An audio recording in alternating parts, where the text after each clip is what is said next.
সবাইকে জানাই শুভ নববর্ষ। আপনারা সবাই ভালো থাকুন, সুস্থ থাকুন, বছরের প্রথম দিন খুব ভালো করে কাটান, ভগবানের কাছে এই প্রার্থনা করি।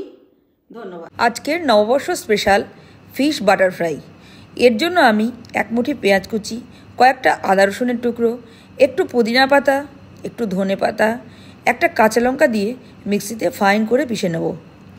আমি ফিশ বাটার ফ্রাই বানানোর জন্য 4টে ভেটকি মাছের ফিলে নিয়েছি। আপনারা আপনাদের প্রয়োজন মতো নিয়ে নেবেন। এর উপর একটু করে লেবুর রস দিচ্ছি। লেবুর রস দিলে টেস্টটা খুব ভালো হয়। একটু নুন দিলাম। আগে থেকে বেটে রাখা যে পেস্টটা ছিল সেটা একটু একটু করে প্রত্যেকটা ফিলের গায়ে লেপে দেব। প্রত্যেকটা ফিলের গায়ে উলট পালট করে লাগিয়ে দিতে হবে, যাতে মশলাটা ভালো করে ভিতরে ঢুকে যায়।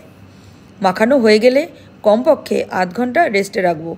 এটা খুব জরুরি, তবেই টেস্টটা ভালো হবে। ততক্ষণ বরং সময় নষ্ট না করে একটা ব্যাটার তৈরি করে নেব।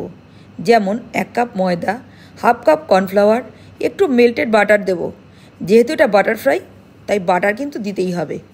1 চামচ বেকিং পাউডার, হাফ চামচ বেকিং সোডা, একটু গোলমরিচের গুঁড়ো, একটু নুন ও কয়েকটা আইস কিউব দেব। আইস কিউব দিলে কি তবেই ফ্রাইটা মচমচে হবে। আপনারা আইস কিউবের বদলে চিল্ড ওয়াটারও দিতে পারেন। এবার চামচ দিয়ে উলট পালট করে অল্প অল্প করে জল দেব। একটা থকথকে ব্যাটার তৈরি করতে হবে। দেখুন, ঠিক আমি যেরকম দেখাচ্ছি এইরকম হতে হবে। এবার কড়াইতে সাদা তেল আগেই গরম করতে দিয়েছি। একটা করে ফিলে ব্যাটারে ডুবিয়ে চিমটে দিয়ে উলট পালট করে নেব, যাতে ভালো করে একটা কোটিং তৈরি হয়। এবার চিমটের সাহায্যে সোজা গরম তেলে ছেড়ে দেব।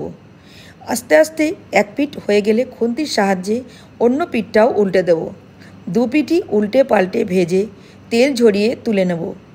ওই একইভাবে আমি বাকি 3টে ফিলেও ভেজে নিচ্ছি। দেখুন, ঠিক এইরকম হবে। চলুন এবার দেখি আজকের নববর্ষ ব্লগে কী কী মেনু আছে। নববর্ষ ব্লগে আছে বাসন্তী পোলাও। আমি গোবিন্দভোগ চালের করেছি, আপনারা চাইলে বাসমতি চাল দিয়েও করতে পারেন। সঙ্গে আছে শসা, পেঁয়াজ, টমেটো দিয়ে স্যালাড। আজকে স্পেশাল বাটার ফ্রাই, যেটা প্রথমেই আপনাদের দেখিয়েছিলাম। আর করেছি সর্ষে পোস্ত বাটা দিয়ে বড় বড় পাবদা মাছ। কাতলা মাছের পেটি দিয়ে সুন্দর করে দই মাছ করেছি।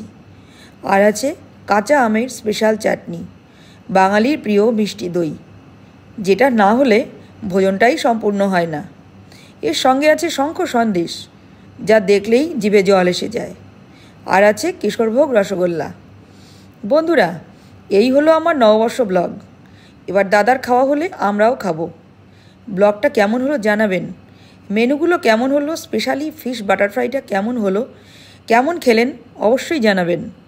যদি পছন্দ হয় একটা লাইক দিয়ে দেবেন। আবারও একই কথা বলি, ভালো থাকবেন, সুস্থ থাকবেন। নমস্কার।